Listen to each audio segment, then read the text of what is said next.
In northern Laos, centuries-old traditions are dying faster than anyone realizes. The numbers are brutal. Only 16 families still make rice whiskey the traditional way, down from 30.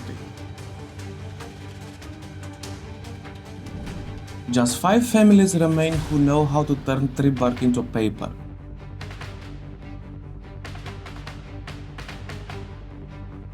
And those Hmong ceremonies where shamans communicate with the spirit world, even their old children rarely witness them anymore. But here's what makes this different. My guide hears open door tourists never see.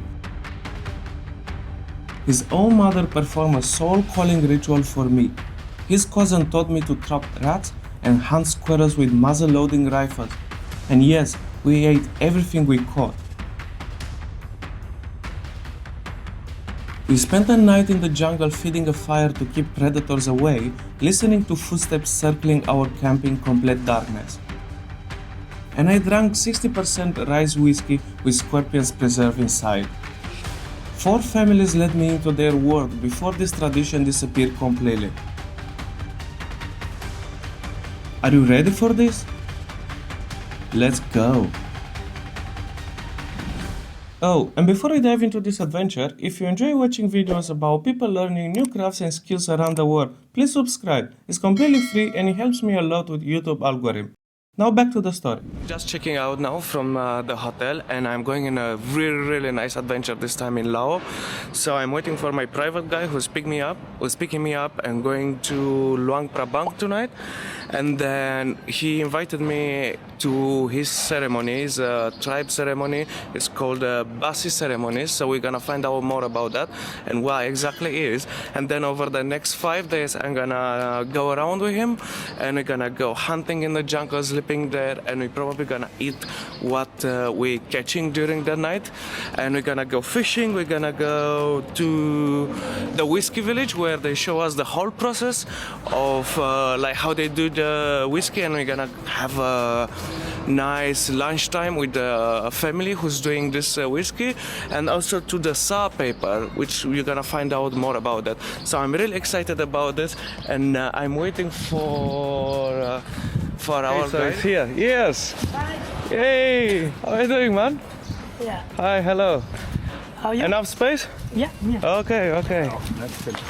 Yeah. So you're excited to go home? Yes. Very nice. happy. I'm very happy that Nice, man. mission Yes. accomplished. You are a tour guide now. Yes. Yes. And I can't wait to see. The day begins with a pre-sacrifice ritual led by Year's mother, who I learn is a shaman, a spiritual leader with the ability to communicate with the spirit world. She chants softly over a goat and several chickens that have been purchased specifically for this ceremony.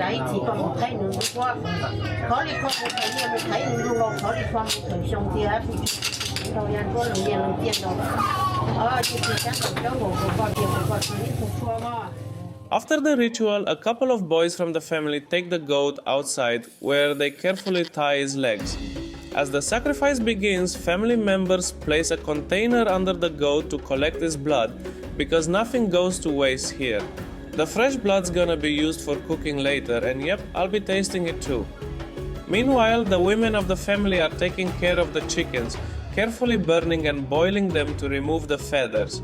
You can see that men and women have different roles, following how it's usually done in Hmong culture. What do you do usually on a Baci ceremony? Okay, so I just finished my studying, being a national tour guide, and today my family sacrificed a goat, and for wishing good luck and also congratulations for my study. Yeah. Being a national tour guide. Yeah. Nice. And I'm really happy to meet Catherine here also. He's a very good guy. Thank you.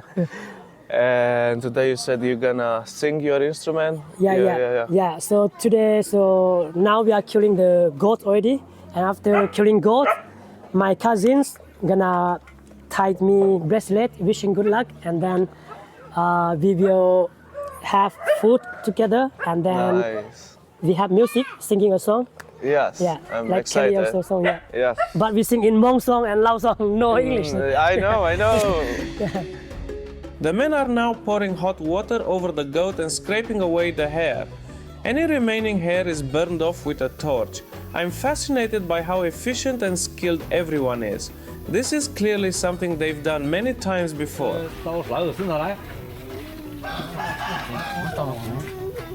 One thing that really catches my attention is how they prepare the fire. An older man creates an outdoor container filled with wood ash, places a glass bottle in the middle, packs the ash tightly around it, and then removes the bottle, leaving a perfect chimney in the center. I've never seen a fire started this way before, and it's incredibly effective.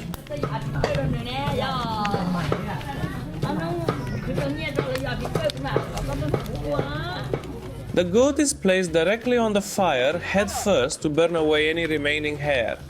Despite the serious nature of what's happening, there's a joyful atmosphere.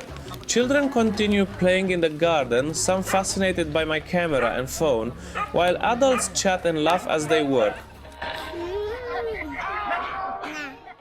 While the food preparation continues, Years offers to show me around his home. As we walk through the modest house where he lives with his wife, he explains more about Hmong spiritual beliefs and their shamanic traditions. So this is the bedroom for me, my wife, and my 3 children. We sleep here. Okay, yeah. It's a small room, yeah. Yeah. Lovely. Yes. And then here is the bedroom for my parents. And this is the room for my younger brother and nephew. Okay. And this is the shaman things. Shaman, yeah. So this one is normally shaman is not like a school that you go to study. Yeah. You have to get sick first. Why we say that? Because the ancestor, ancestor? Yes. If they chose you, you got sick. And Right. then you should go to find the shaman. Yes. And then the shaman is like a spirit doctor who come to you and you kill a pig for sacrificing. And then the shaman will do chanting for 2 hours. And then the shaman will find the solution that, congratulations, now your ancestor chose you to become a shaman. So if you cannot say no. If you say no, you always sick. I So see. when you become the shaman, you have to build a small house, and then the spirit stay here. So who's the shaman in this house? My mom and me. This is for me. Okay. I'm also a shaman, but I just became a shaman 8 months ago. I So see. I don't know how to cure people yet. I'm Yes. still learning. I see, I okay. will show you the video later. So you're learning from your mom? Yes, Okay, yes. nice. And after, normally shaman just go to help people for free. Yeah. No need money. But after finishing, the person who gets sick had to cut the head of the pig for the shaman for Right. helping. And then Okay. the head of the pig, Yes. we're gonna hang like this. All right. Yeah. So 1 year we're gonna There's count the head many of head. the domestic pig. Yeah. The jaw. Yeah. And then 1 year we're gonna count that how many jaws of the pig Jaws of the pigs, that right. we're gonna burn. Yeah. So last year, so 1 year we have 365 days, right? Yeah. And last year my mom got total is 122 Jaws. jaws of pigs. Right. Yeah. 122 because it has 2. It's basically 60. No. Or 120 pigs. Yeah, 122 Pigs. jaws. Yeah. Okay. And 122 people who got sick and who Yeah. welcome my mom to go to south. I see. You understand? Back outside, the men are now butchering the goat with impressive precision. They carefully remove the intestines and internal organs, separate the legs and head, and thoroughly wash the meat.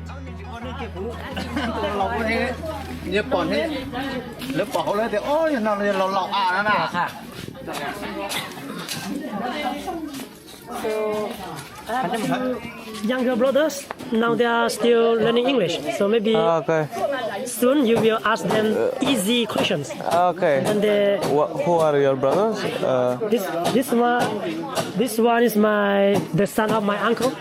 Your nephew. Right. Yeah, nephew. And my younger brother is here. And two of them now they are learning English. But the English is very basic. So they would like to practice English with you soon. Sure. Yes. Of And you course. just ask them questions. What's striking is how everyone seems to know exactly what they're doing and there's no confusion about roles or responsibilities. I watch in amazement as they mince meat using only machetes, no machines or modern equipment needed. The precision and speed with which they work is incredible. Meanwhile, women are preparing vegetables, cutting them into perfect pieces for the soup. Large pots are set over the fire and the grilling begins on a metal grate. In one pot they're making a hearty soup, while the choicest cuts of meat are being grilled over the open flame. While the food cooks, they prepare the area where we'll eat, sing and drink later. Have you seen the event or ceremony like this before? No, it's first Your time. first time? Okay. Yeah. Thanks for inviting me. It's How really did you feel? special. It's really special. Thank you. Yeah. Years test the microphone and audio system by singing a bit of karaoke.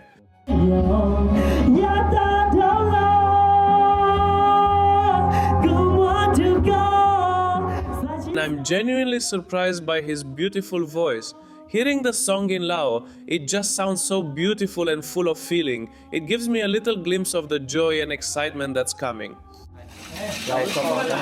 So wait, you are eating this raw? Yeah, the blood is raw and intestines Yeah. already cooked. Okay. Yeah. As the cooking continues, Years offers me a chance to try something truly unique, a Hmong specialty called Chav Chiaj Mev S. It's made with fresh goat intestines mixed with blood, chilies, coriander, onion, spring onion, and mint. I'll be honest, I was pretty nervous about this one, but I believe in respecting the cultures I visit by trying their traditional foods, so I take a deep breath and give it a taste. Very good. Okay. For me. Okay. Can you film it? Oh, the thing is. No. How was it? Good? Yeah, not bad, yeah. Surprisingly, it's not as intense as I expected. The chilies are so spicy that they overpower most of the other flavors, making it much more edible than I anticipated. Years explains this is considered drinking food, meant to be enjoyed alongside alcohol. Right on cue, he brings out a plastic bottle filled with homemade rice whiskey. Inside the bottle, I can see various roots and herbs that have been added for flavor. Nearby, I notice boys filtering bile juice from the goat, another ingredient that will be used in cooking. Years catches me looking and explains, bile is very important in our cooking. It has a bitter taste but is good for health. Nothing is wasted from the animal. Culture, we say that one person has 32 souls. Yeah. So something in your body has name, has soul in Hmong culture. Right. Hair also have soul, ear have soul, mouth have soul. So for total we have 32 souls. Right. So Once the cooking is done, we go inside the house. Year's mom sits in front of 2 sacrificed chickens, with smoke coming from some candles nearby.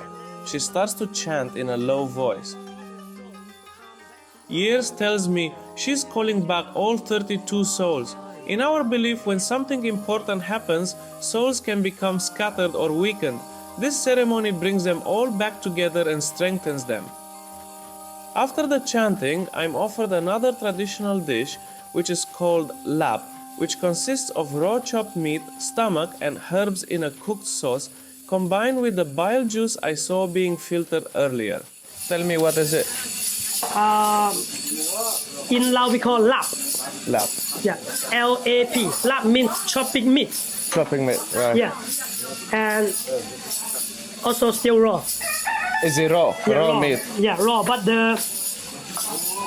this one already cooked. Okay. Yeah. Uh, Okay. you go first. Let me take my own. Okay. The other way around. Okay, I'll try again now. Đâu còn đông gì?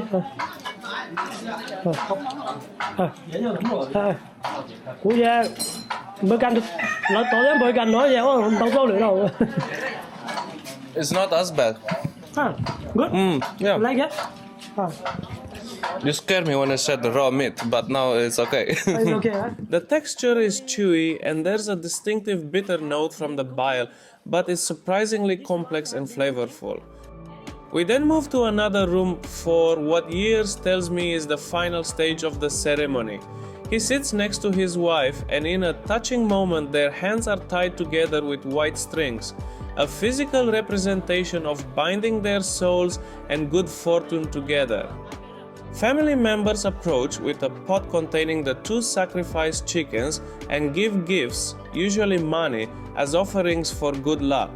Year's parents give their blessing, wishing their son and daughter-in-law prosperity and happiness.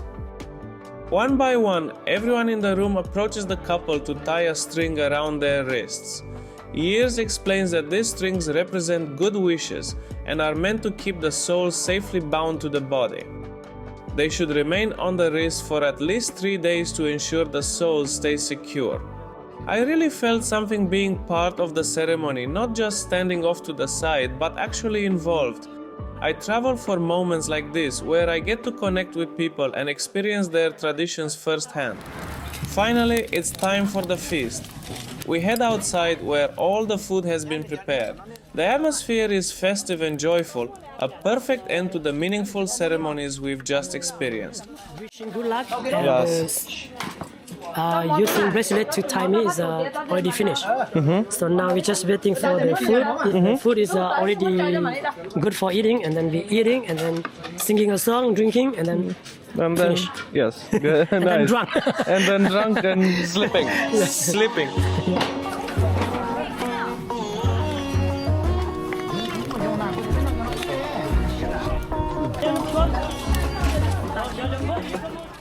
I try the soup, which also incorporates the bile juice.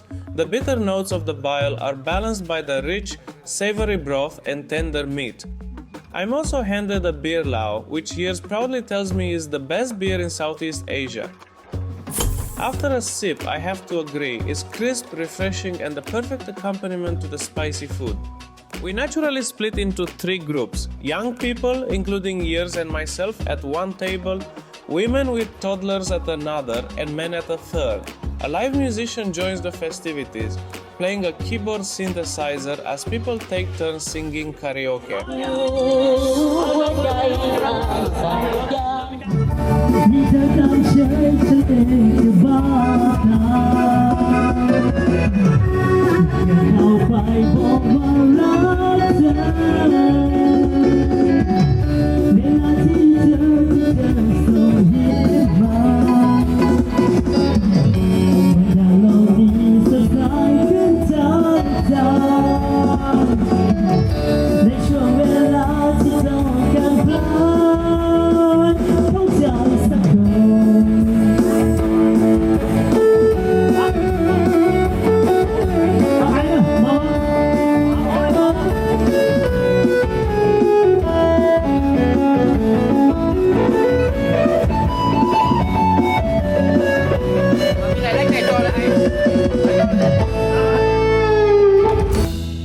As the day winds down, I can't help but reflect on how privileged I am to have experienced such an intimate look into Hmong family life.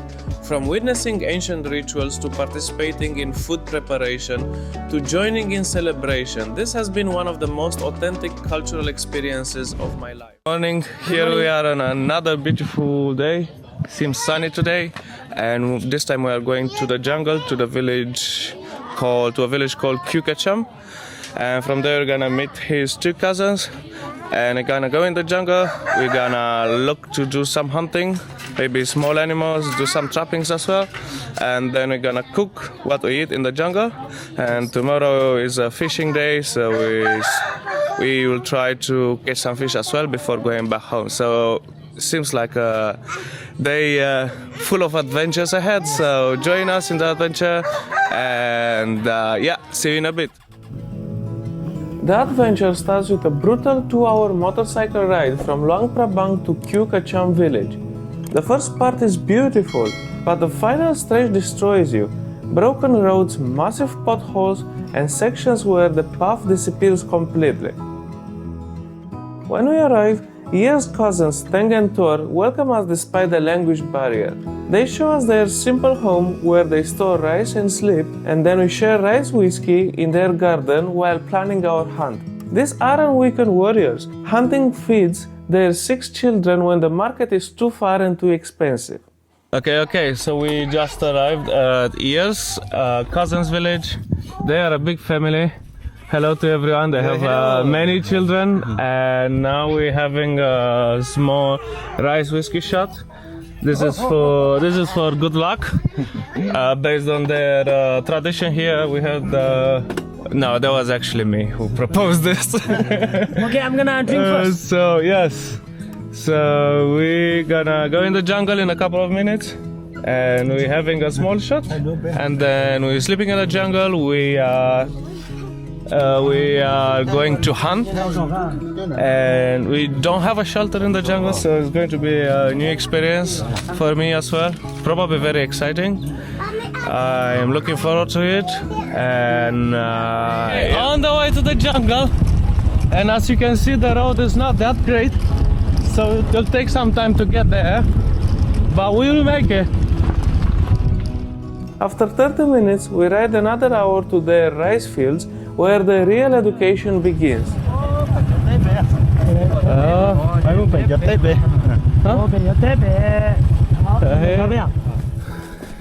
Okay, so now we are going to put some traps in the jungle.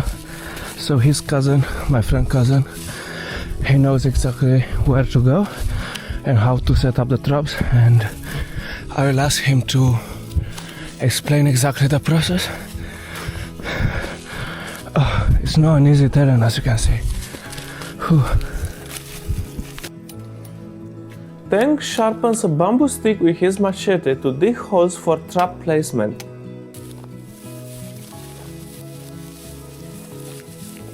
Then Thor shows me something incredible. He can actually see rat trails.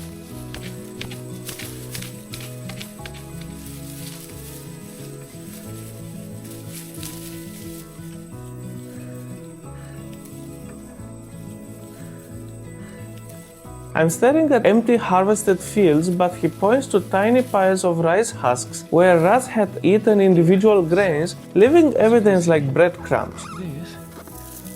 This has been eaten by the rats before, and that means the rats are coming to this place. That makes it a perfect place to set up the trap.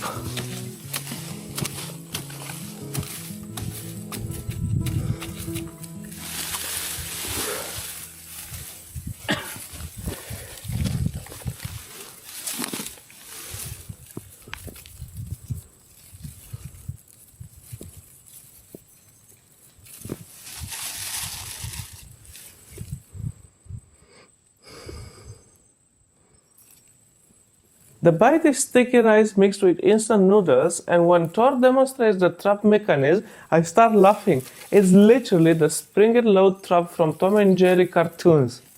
Some designs are just timeless.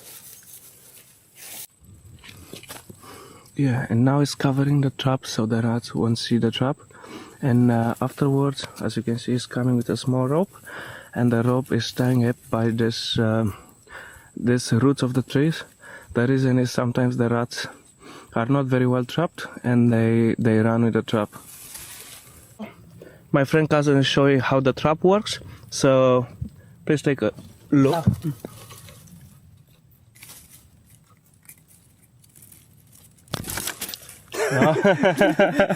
Oh, that's very aggressive.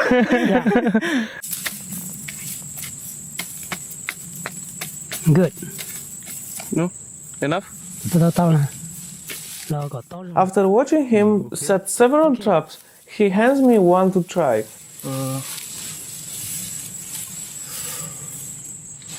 Let me see. I can't believe you're not sweating. I'm sweating like crazy.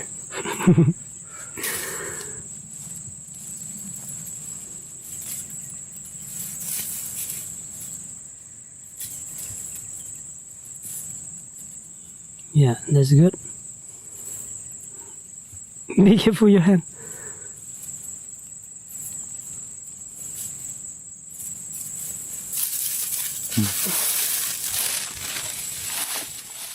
We place about 15 traps across 1 hectare, hoping for 2 to 3 rats, maybe 6-7 if we are lucky. The real prize is wild boar. The last one they caught was 6 months ago and fed the family for almost 2 months. You can come close. He will laugh, huh? Yeah, he said I video and you also you have to be careful.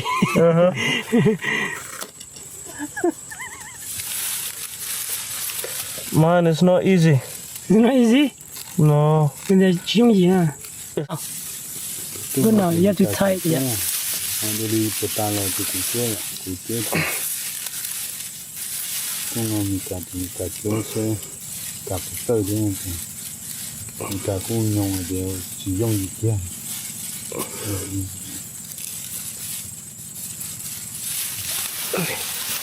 Good now.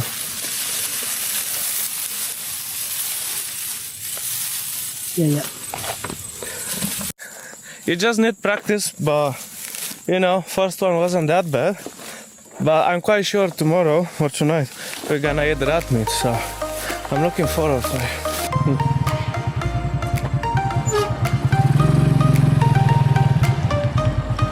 Ready?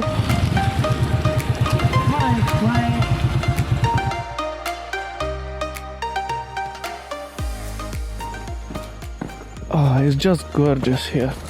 So beautiful, so peaceful.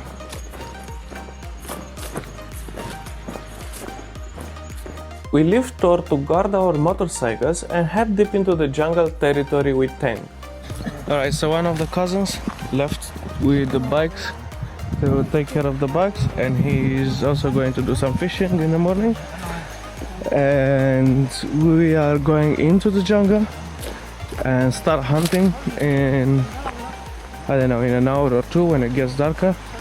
And apparently we have to cross a couple of streams, and they said like, oh no, keep the shoes on because we keep crossing streams. And I'm like, man, I cannot cross the streams, you know, with my shoes on. And we walk barefoot. Can you walk barefoot? If I can walk barefoot. Yeah, barefoot in the river. Yeah. Well, I have no choice, no? Okay, shoes off.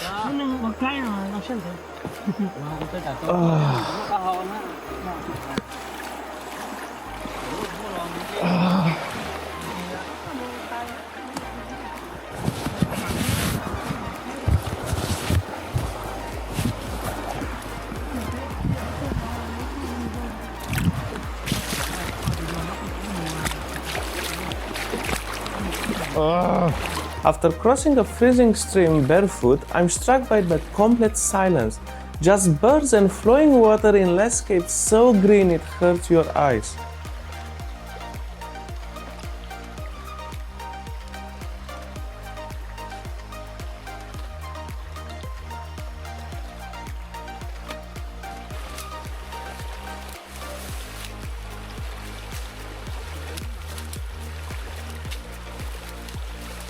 But here's what amazed me most. Tang moves through the jungle like a ghost. While Ears and I crash through branches, Tang walks on his heels in incredible light shoes, making absolutely no sound. This is why he's the hunter and we are the noisy tourists. After an hour of walking, Tang pulls out his rifle, which looks like a traditional muzzle-loading weapon, exactly like Napoleon's soldier used in the 1700s.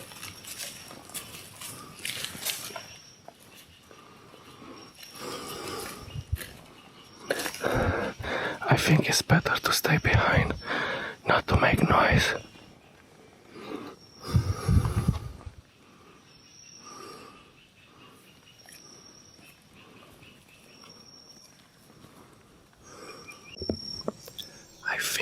saw something, and he told us to stay here.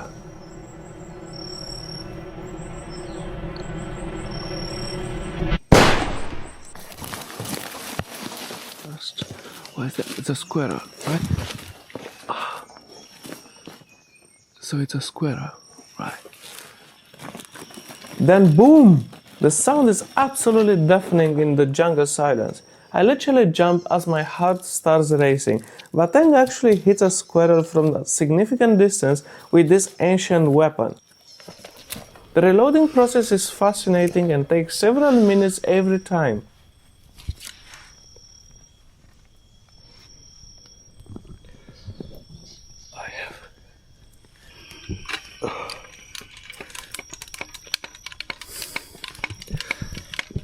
If you're wondering how he's in the jungle, it's exactly as you imagined.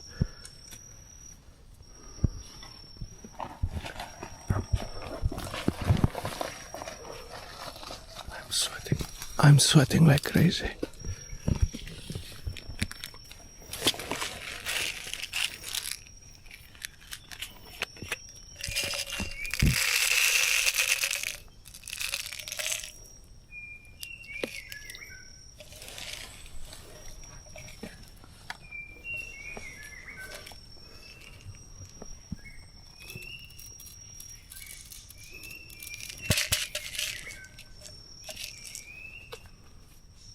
He measures gunpowder, pours down the barrel, as the lead ball, then wadding that he pushes down with a long rod.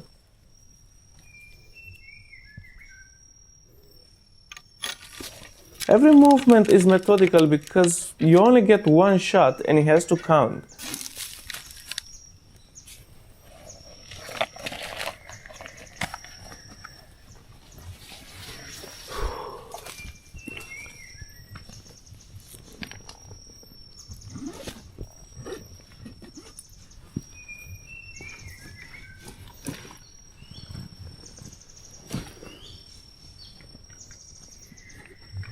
What is he doing now?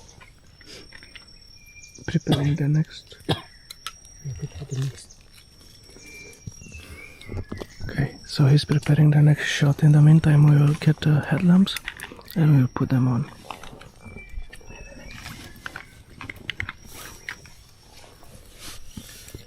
Thank you.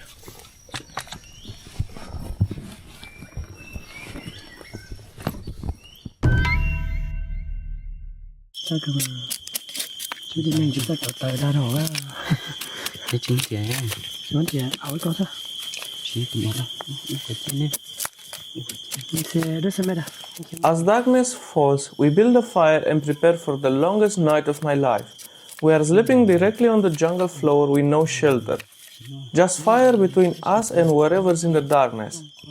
The jungle is home to wild boars, king cobras, leopards, and even tigers.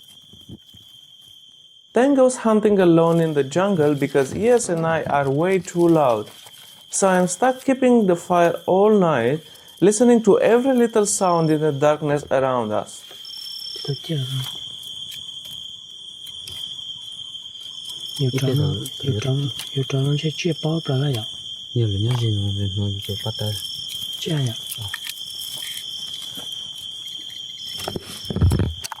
Ta chỉ trò nó nói. Okay, so the plan is that we are making fire now, and we are waiting. Me and yes, we are waiting here just because his cousin said we are too noisy and we're scaring all the animals in the jungle, so he cannot and he cannot hunt, you know. So he said we are making fire here, and he's going for like 2 hours to hunt, and then yeah, let's see if he gets with anything. Then, at 4:30 a.m., I hear something moving through the jungle. Slow, deliberate footsteps getting closer and closer to our campsite. Then suddenly, Teng emerges from the darkness, and I've never been so relieved to see someone in my entire life. Morning. So what happened was his cousin at 6 p.m. yesterday left us here, as I said before, because we were too noisy, so he went to hunt by himself, and he said he'll be back in 2 hours, but apparently It took longer than that. He came at 4:30 in the morning. He stayed maybe for a couple of minutes with us, and then he said he's going to try his luck again because he was chasing a deer last night, but it didn't end up well, so he didn't catch it. And now he went, maybe he will find some birds or something else in the meantime, and we should wait until 7. And if not, well, not every day is lucky, I guess, when you go hunting. And if not, we'll just go back and check the rat traps, and maybe we get lucky there. And sleeping in the jungle is not easy, I can tell you that. I couldn't sleep almost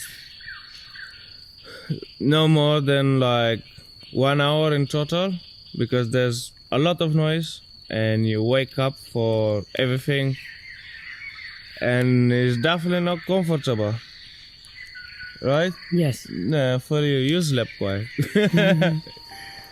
Oi.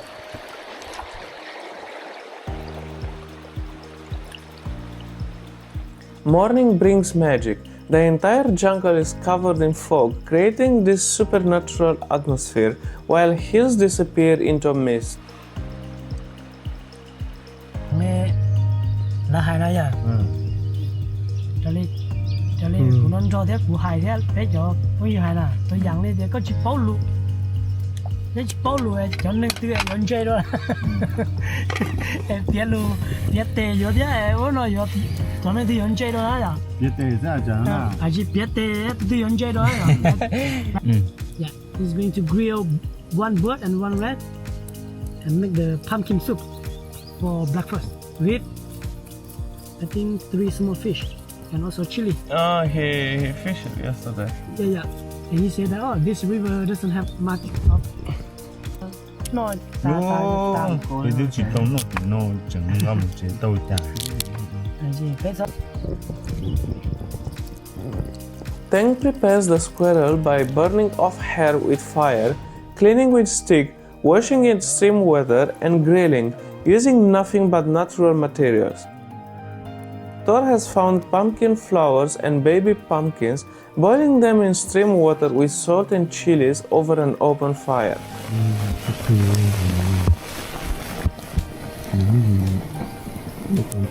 Nó cụ à. Nó rõ, vui dặn nó rồi. So, Nó nắp bụng. but the first time I'm trying squirrel from the jungle. Nắp bụng rồi. cũng nó nhiều. The pumpkin soup tastes unique because of the pure stream water, and the squirrel is remarkably similar to rabbit, maybe more chewy, but with that distinct wild aroma. Not bad. Good. Didn't expect to be this good. Before we eat, Yes does something that catches me off guard. He places food to the side for the jungle spirits and ancestors. So normally we eat in the jungle or rice field. So Hmong people, we believe animism. So before we eat breakfast, we should give to the spirits in the jungle eat first. Right. So over there is the spirit in the jungle, and this one we give for the ancestor to come to eat with us and take care of us well. Right. Thanks for letting me know. Coming from Europe, I'm not used with this spiritual connection, but watching his genuine respect makes me realize how disconnected most of us have become. So yesterday we put 15 traps. Let's see. okay Let's see how many we get. First one. giàu nó đây à We ride back to check our traps, and finding them proves challenging even for Teng. Out of 15 traps placed, we only find 12, and most are empty. The first trap contains a mouse covered in ants, indicating it got caught yesterday. muốn giàu tốt đấy ạ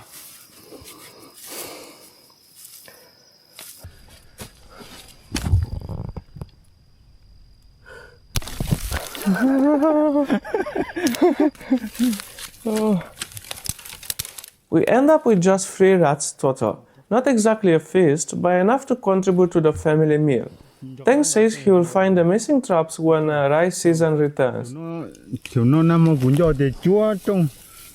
Not very successful today with rat traps because we only found 12 so far and only 2 of them trapped rats. So, but my friend cousin is still looking for free traps because we found only 12 out of 15, and he just can't remember where he put it. And I mean, let's be fair, I don't blame him. Look at this field. How can you find all the traps?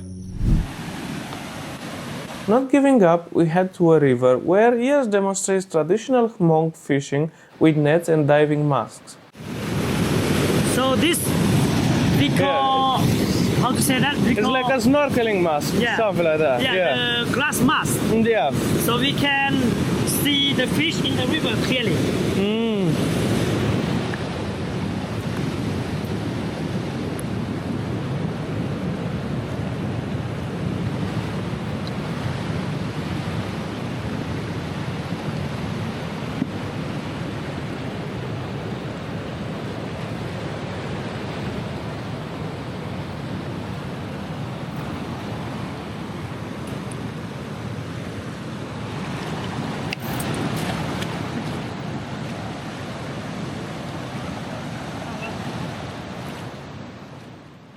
Ias demonstrates traditional Hmong fishing with nets and diving masks. After almost an hour trying different spots, he comes empty-handed. The crystal clear water means fish can see him coming. He explains the best fishing happens after rainy season when muddy water gives fishermen the advantage.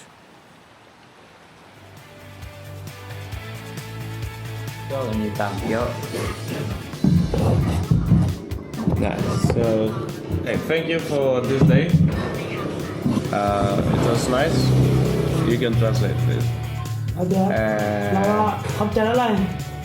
was a really new experience for me.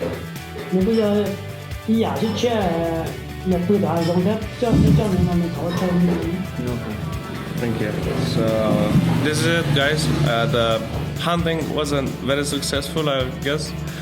Only 1 squirrel, 1 rat from the trap, 1 little bird, and a couple of very tiny fishes.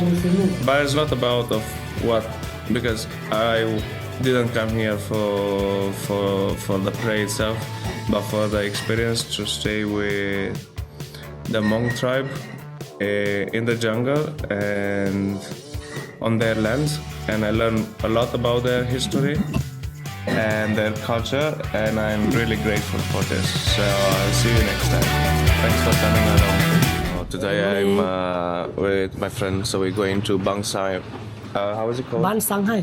Shanghai village, also known as the Whisky village. Yes. And as you can see, we're both a little bit hungover after the yesterday's celebration, but we're gonna make it. So we are invited into a family house. We're gonna have lunch with them, and they're gonna show you the whole process of how they do whiskey from start to finish. And if you ever seen those jars with whiskey where you see a snake or a lizard inside, that's exactly where it goes. So stick around to see how like the whole story is going to be today. It's very interesting, so come along with us. Okay. After the Baci ceremony with my guide Years, we're riding 22 kilometers from Luang Prabang to check out Ban Shanghai, also known as the Whisky village. This place sits right on the Mekong River, which brings in about 20 boats of tourists daily during high season. Okay, so welcome to Whisky Village. So Whisky Village, the name in Laos is called Ban Shanghai. Ban Shanghai. Yes. So Ban means village and Shanghai means whiskey. Nice. So that's why they say in English Whisky Village. Hello. So there are around 300 people living here, and all of them are Lao tribe. So people here, they believe Buddhism. Right. So there is a temple over there, and then we are going to the temple also. And Whisky village is the village that they mix whiskey and they weaving. Hello. They do weavings. Thank you. Yeah. So this village, they make whiskey and then they send to the night market. Okay, So that's why if every tourist go to the night market in Luang Bang, they will see the whiskey. Yes. And those whiskey came from this village. Right. Is the only village like this in Laos who's doing this whiskey? No, Like- just one village. Yeah. Just here, Yeah, okay. Just here. Yeah. So it's a very, very popular tourist place. Popular. Yeah. Popular. But so far, because we are very early in the morning, Yes. so is nobody, as you can Yeah, see. yes. They are just opening up, all the villagers. Yeah. Somebody. Savadi. Oh.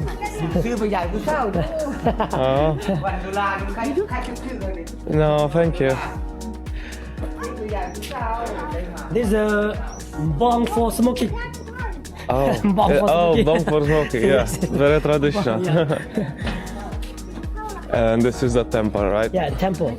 And there are only 3 monks in this temple. Only three, So- yeah.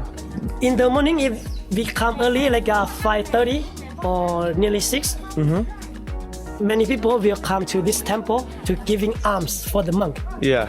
So the monk, normally they have 5 rules that they Yeah. cannot do. First one, no dinner. No, So monks have only 2 meals per day. yeah. Breakfast and Hello, lunch. Savadi. And the second thing is don't lie. Don't lie people. Uh-huh. Yeah, telling the truth. Yeah, don't lie. Yeah. And then the third is cannot touch women. Monks cannot touch women. Right. And 4, cannot kill animal. Yeah. And 5, cannot drive vehicle. They can sit behind, but they cannot drive. Uh-huh. All right. Yes. Nice. I didn't know about this. Yeah. Yeah. So every person in Laos, actually in Southeast Asia, I think in Thailand as well, has to be a monk, right? Normally, people choose to be the monk. So in every country is different. So in Laos, normally you will see the monks really young, right? The reason that they want to become the monk when they are young because maybe their parents are poor. Yeah. So like I say to you, every school in Laos we have to pay money.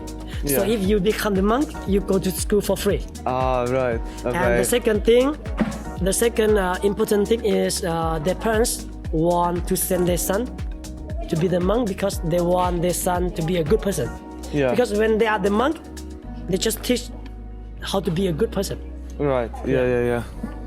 After presenting me the village, years has brought us to one of the 16 families still making whiskey to see how it's done. The process begins with steaming the rice, which takes about 3 hours over an open fire. The family typically processes around 20 kilograms of rice per day. After steaming, they pound the yeast into a fine powder. I tried my hand at this and trust me, it's not an easy job. Once pounded, this yeast gets mixed with the washed rice to kick off fermentation.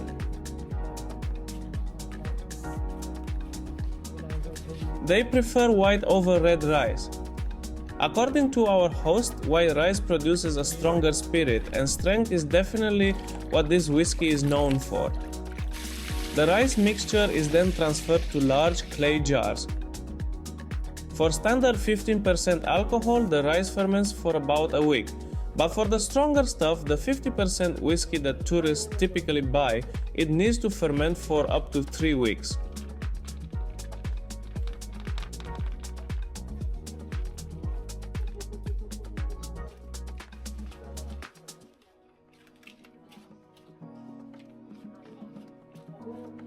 Yeah. And then you have to put your shovel in the water. Yeah, to be not. Yeah. Put in the water. Yeah, yes. Do I put more?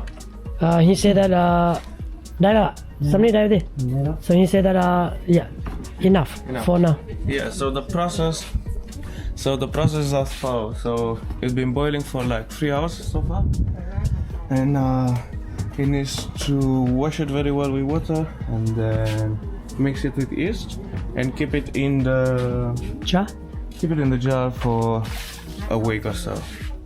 Right. The rice has been fermenting for 2 weeks, so now it's time to move on to the next step.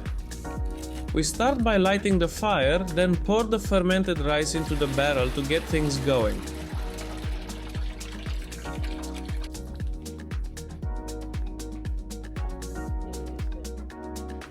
On top of the barrel, our host is mounting a metal container where the alcohol vapors rise and turn back into liquid when they hit cold water.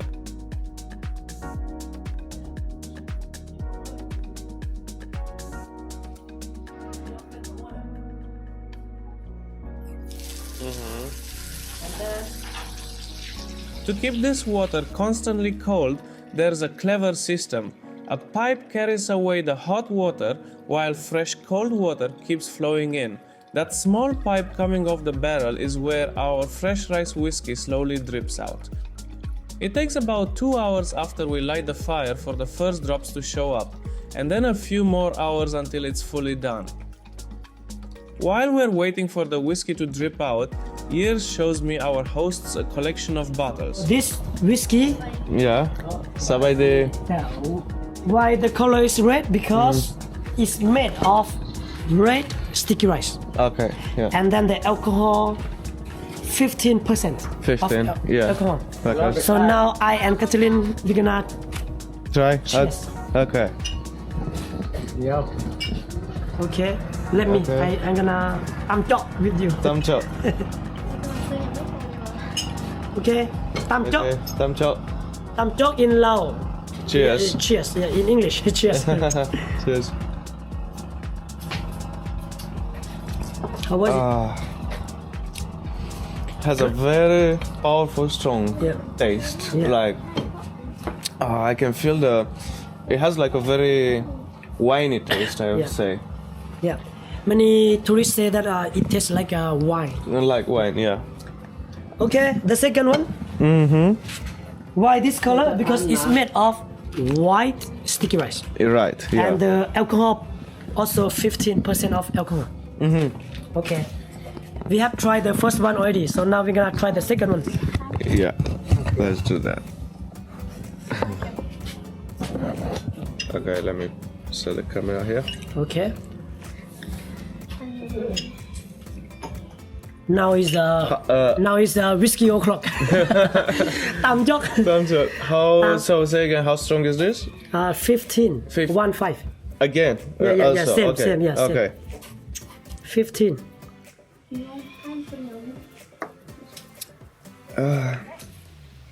Yeah. Seems a bit stronger, this one, no? No, 15. Okay.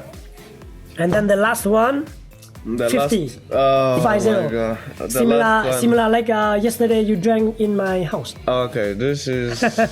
this is the one. Yeah. So this is made from the same sticky rice, the white one? Yeah, white one, yeah. Okay. You want full or no? Yeah, Full? Okay. I get the full experience. For me, I want a little bit. Yes, because you try. Yeah. Okay. The last one is the strongest one. 50% of alcohol. Okay, let's cheers. Cheers. Tam chok. Thumbs up.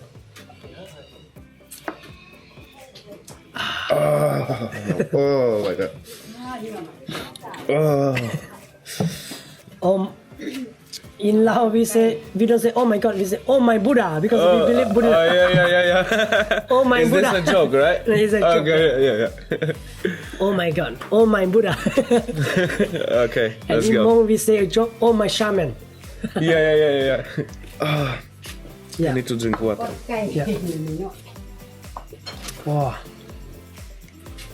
How was it? And you see the whiskey with animal, Yes. 50%, 50% of alcohol. Yeah. Okay. Can you ask him? Oh my. What? So what's the thing with the snake and the scorpion inside? Why? โอเค เราว่าท่านพอแล้วนึงนะพออธิบายภาษาลาวแล้วอันลูกสิเป เป็นย้อนอย่างจึงเอางูเอานี่มาสร้างนี่ผลมันมีให้ผล Let ได้ the people see again. เป็น what ยา เป็นยาเนาะยามันดียาแล้วก็มั อั น นนี้ ดี เป็นยาดีแก้แบบเขาเจ็บเล่าเจ็บแอว จะแรกจะแอลเนาะ อันนี้มันเป็นพวดเป็นเม็ดเป็นมื่นตามตัวน้ำขิงเขาที่เป็นคลิปนี่ เออ แล้วแมงงอนี่เป็นยาที่แก้เจ็บคอคนนี้ตัวนี้ใช่ท่องยางมันมีแมงงอกำลังเชื่อเป็นดีสิ่งท่องยาง so he said that Hey. why the reason that they put animals with whiskey because Yes. It's also a medicine Right. to make your okay. for example if you have a waste egg or your bags Bad back. Oh, I had a bad back, so I should and just down a so- bottle. Yeah. So one day you drink only 2. Don't drink too much. Only Okay. 2 of this one, and then your waist get And better. I think it's because you get drunk and you don't feel the pain anymore. Yeah. That's why he said that it also can be a medicine, and he also said that for example, if you drink this one and then you finish and Yeah. still the snake, you should add whiskey. On top. Okay. Yeah. And then you continue drinking until it tastes not good, and then you can throw away. Oh, right. Yeah, I think this is very popular in the Chinese culture to have Yeah. this animals, Yes. like the snakes and reptiles, Yeah, into yeah, the drinks. Yeah. Yes. ตัวนี้มันประมาณจะเท่าไหร่ ยังไม่มี50พัน 50,000 gib 50. Okay. I think it's the same. same Yeah. the small one same Same. ตัวนี้นะ แค่10,000 XD 1,000 gib Mm-hmm. แล้วตัวนี้นะ เนี่ยนี่150,000 gib Aha. Yeah. มันส่ง200,000 gib Yeah. No. 150,000 gib Aha. นี่300,000 gib คือกัน same Same. Because Cobra is some more sand. expensive. also same Okay. Yeah. 300,000 gib Then the scorpion. คือกัน150,000 gib 200 same. Can you ask him where he's finding the the animals, the snakes, and he's buying them or is trapping them? เราถามว่าประเภทสัตว์นี้ Our host tells us they usually find these creatures in the nearby rice fields, but when they cannot find any, some people trap them and come to sell them in the village.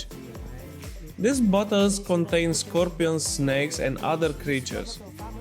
According to local belief, these animals infuse the whiskey with medicinal benefits. The tradition of animal-infused alcohol exists throughout Southeast Asia, with different creatures believed to impart specific health benefits. Scorpions are said to help with back pain, snakes for virility, and certain insects for overall vitality. Is there science behind it? Not really, but it's a long-standing tradition, and these beliefs have created a unique niche product that fascinates tourists. The first boat with tourists just arrived at the village dock. During peak season, up to 20 boats with tourists come to the village every day. In high season, they sell anywhere from 4 to 5 bottles daily to sometimes 10 to 12 bottles on busy days. Next, we have lunch scheduled with the family, but since this is the time when most tourists arrive, we take an hour break and visit Paco Caves, which is only 10 minutes away by bike. We take a boat to cross the Mekong River to reach the caves. Hi, can I have one ticket, please? 30,000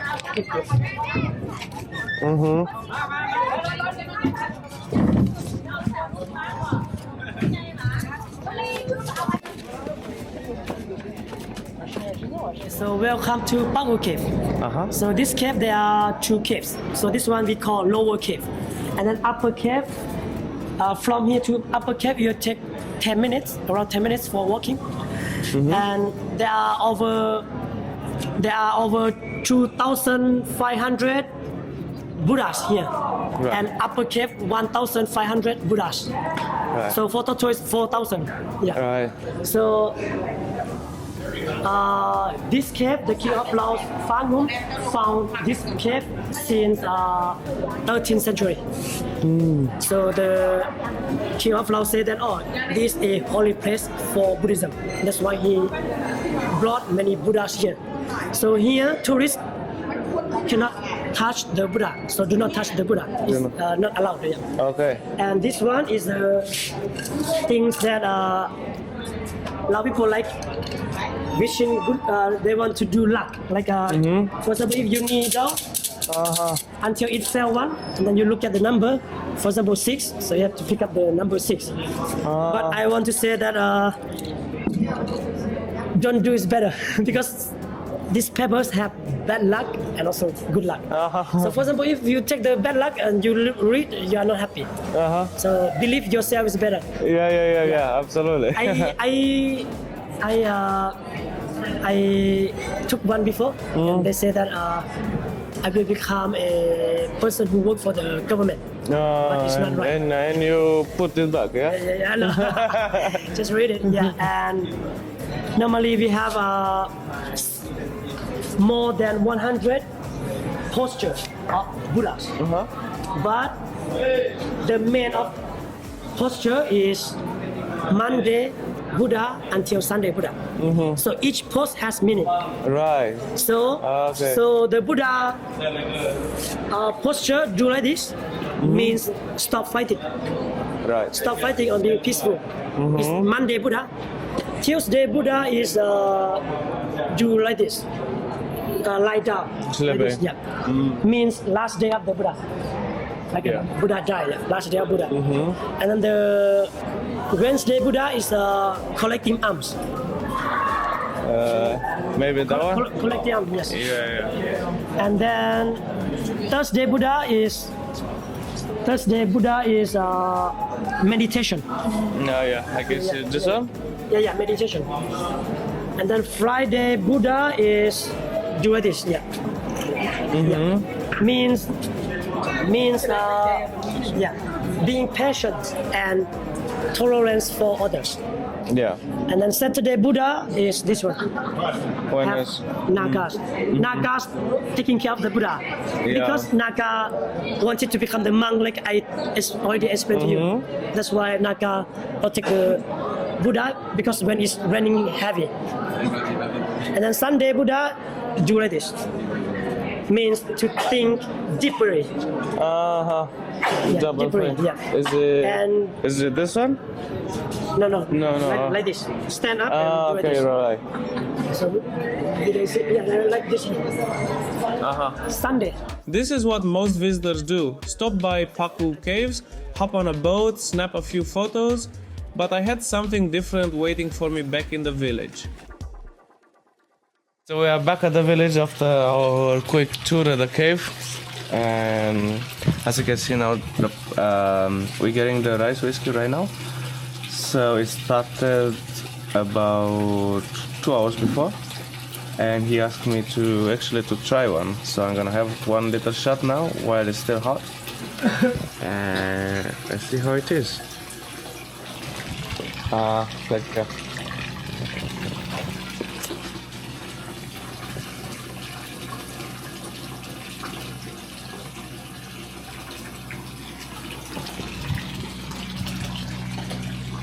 Cheers. It's hot.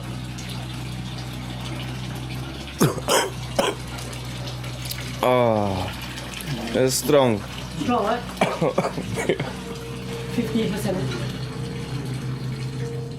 The family invited us to join them for lunch. We shared traditional Lao dishes and sip fresh whiskey, while years translates their stories.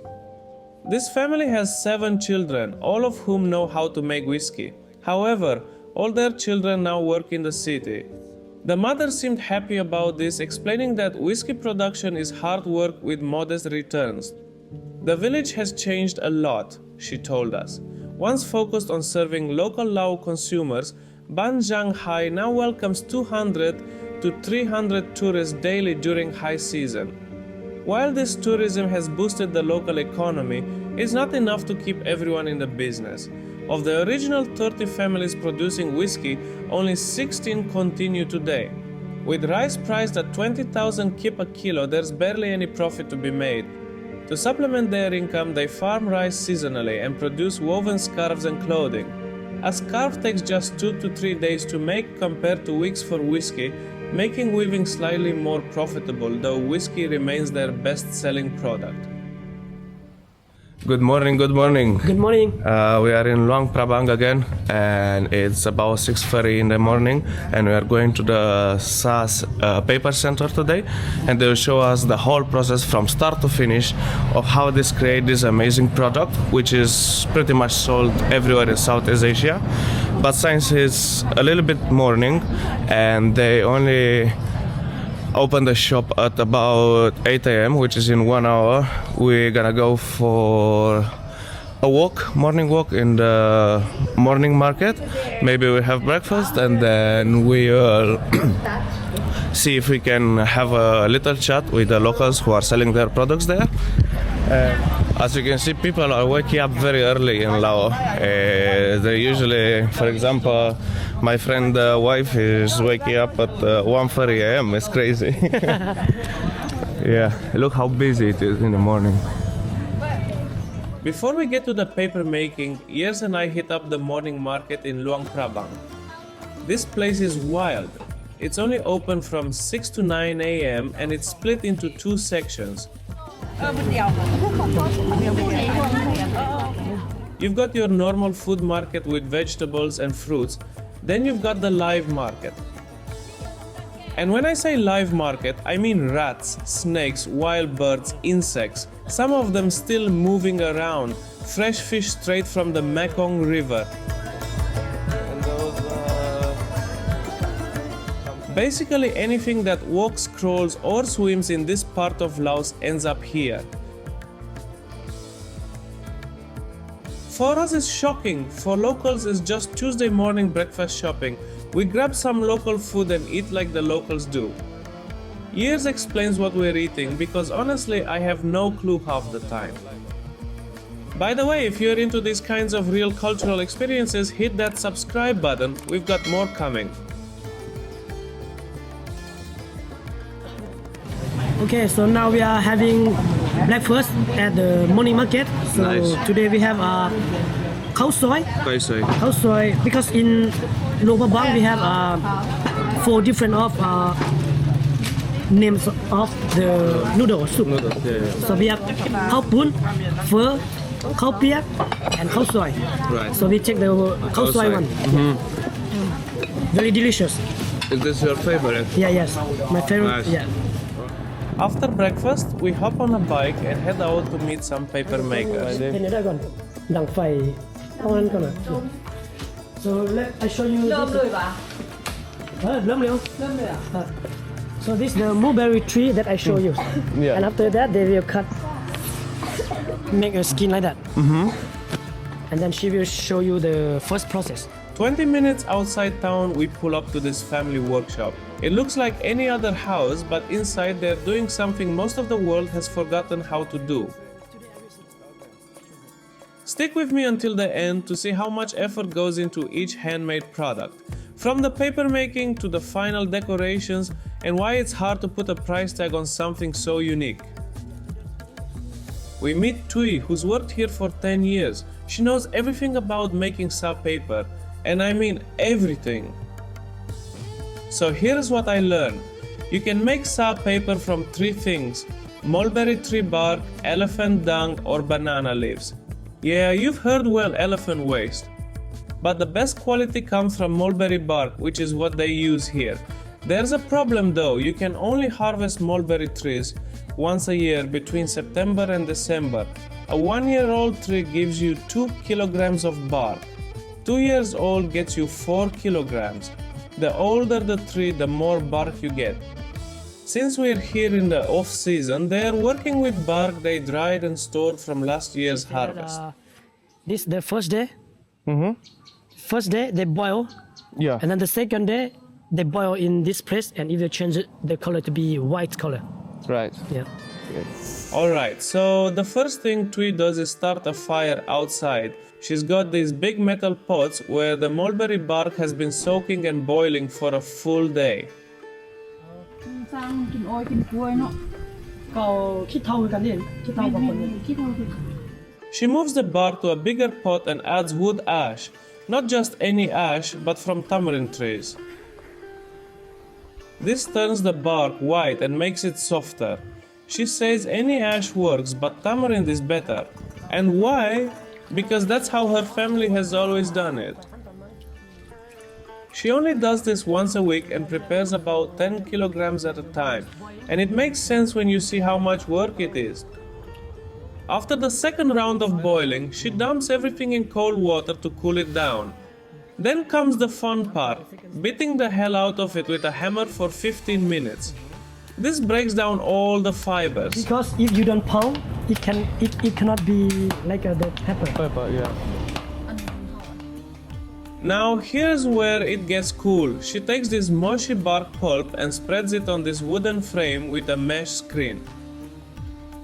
The frame goes in water, she adds flower petals and leaves for decoration, then lifts it up. The water drains out, but the pulp stays on the screen. Just like that, you've got a sheet of paper with flowers embedded in it. She sets it in the sun to dry for a day, and boom, tree bark becomes paper. Okay, so here she's folding it to make bags from Saa Paper, and this is how it looks, the final product. I think it looks really cool. It's like a gift bag, right? Yes. I think it looks very nice, to be fair. So this is one thing that she's doing off, but there are several different uses for the Saa Paper. This is only one. He's the boss. He's the boss Sabai de. cooking it. Okay.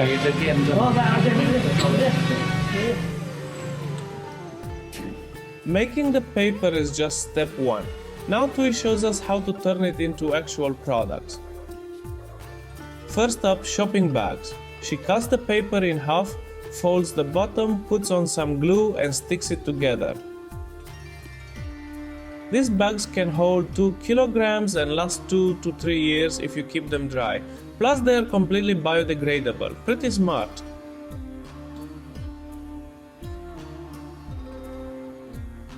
Two holes for the string handles and you've got a bag. Takes her maybe 3 minutes. Next, hand fans. The bamboo sticks come from another family in the village. Everyone here supports each other. She glues the paper to the sticks, applies some pressure, and you've got a working fan. From making paper to making whiskey, Laos is full of surprises. After this, go check out my last video where I learned how to make whiskey in a remote village. The notebook is more complicated. She cuts small pieces of cardboard to make the cover first, then glues it together. After that, she cuts paper to the right size for the inside pages, places them inside the cover, adjusts their size, glues them again, and lets everything dry for about 30 minutes. Once dry, she makes holes and ties it all together with a string. For her it takes about 30 minutes, for me it would probably take all day.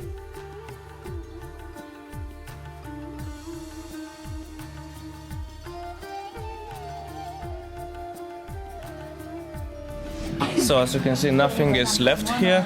So the leftovers from the fan, they're gonna be recycled, and so basically they're gonna be put in the cold water for 1 day, and after this they're gonna separate from the water, and the process starts again, and it will get just like this, and she's making a different type of bag. The coolest thing she makes is this star-shaped lamp. She cuts each piece of the star separately, glues the edges, then sews it all together. Takes forever, but it looks amazing when it's done.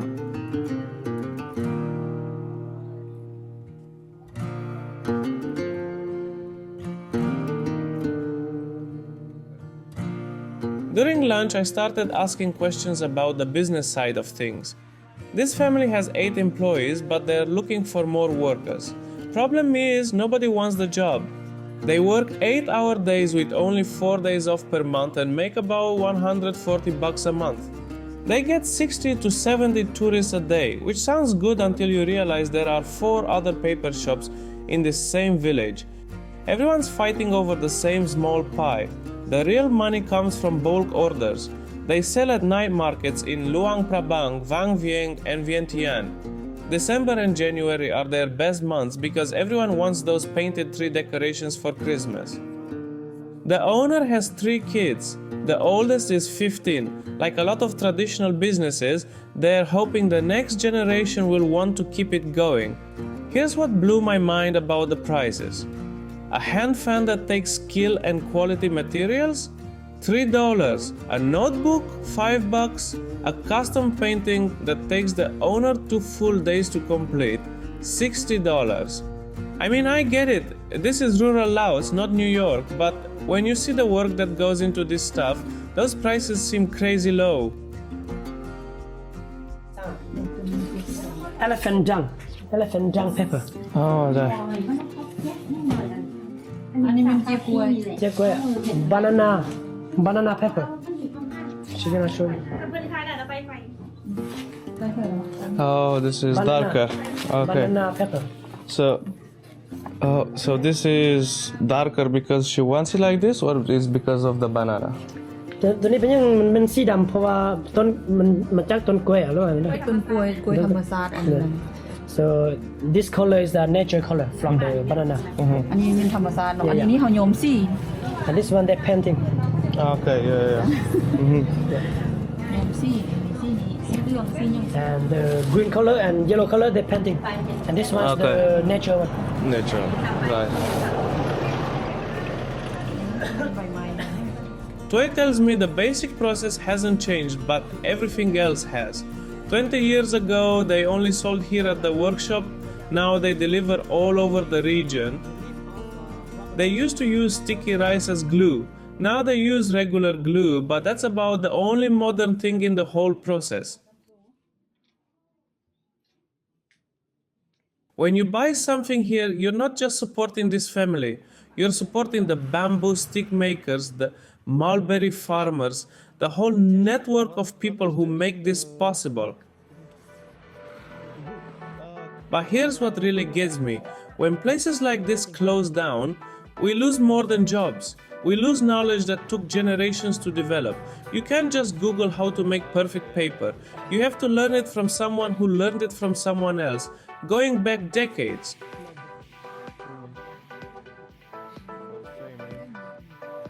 After spending a full day watching this process, I keep thinking about how different this place is from the world most of us live in.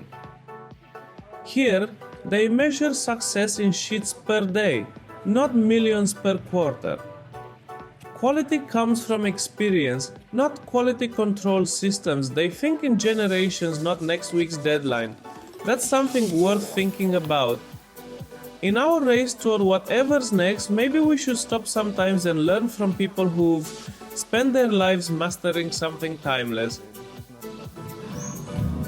Alright guys, so thanks for coming along for today. It was an amazing day. I learned exactly how to do the Saa paper and what items they are building out of, they are making out of the Saa paper. And thanks for coming along again. And when we left, the lady gave us a Saa paper bag with a couple of goodies inside. So I'm just checking now because I have no idea what's inside. Alright, oh my god, I love this notebook. So this is the first is a notebook, which I'll probably give it away as a gift. It's very nice. This is the fan that we actually made today. It's really gorgeous, very beautiful, isn't it? And this is, I don't know what it is. Okay. Shit. This is like a little star. Oh shit. Do this. I'm not very good. Nice. So this is something probably you put it in the house. I don't know. Yeah, normally we put lamp here. Oh, Lamp okay. inside. Right. So this should be something like this with a lamp inside. Yes. Nice. Alright, thanks for watching.